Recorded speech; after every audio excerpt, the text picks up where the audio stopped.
Hey, I'm Kelsey. I'm American, but I lived in Brazil after college.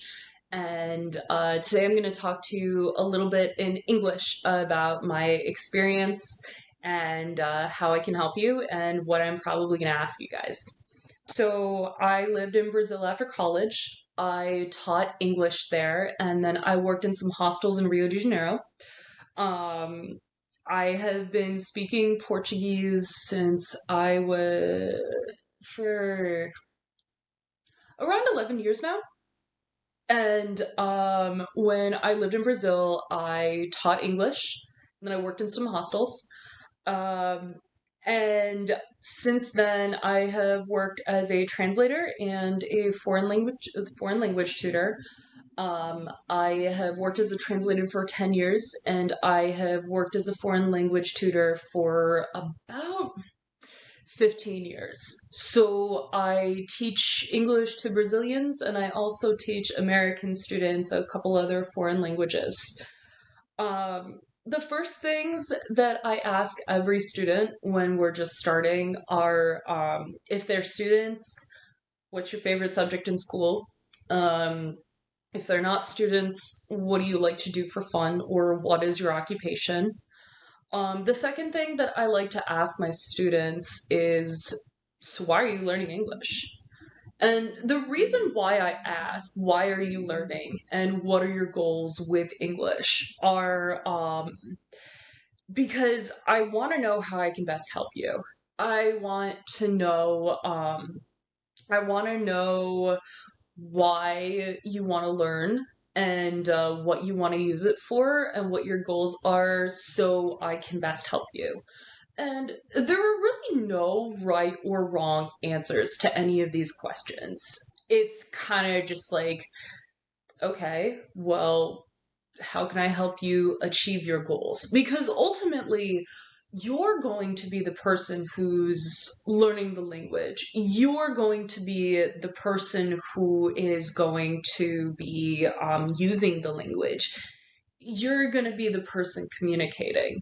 And so, if I can put something in terms that you like, or in terms that you may understand a little better, or if I can help you uh, understand why you have to learn a concept, um, I want to be able to do that.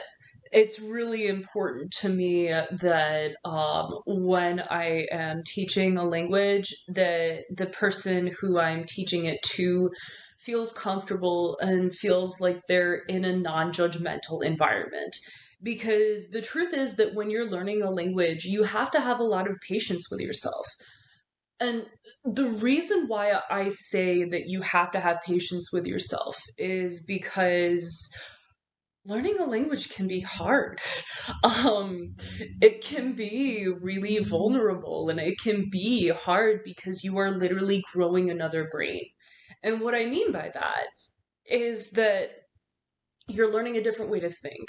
You're learning a different way to communicate. There are probably sounds that might sound a little awkward when you are starting out because maybe your native language doesn't have those sounds. And that can be kind of weird.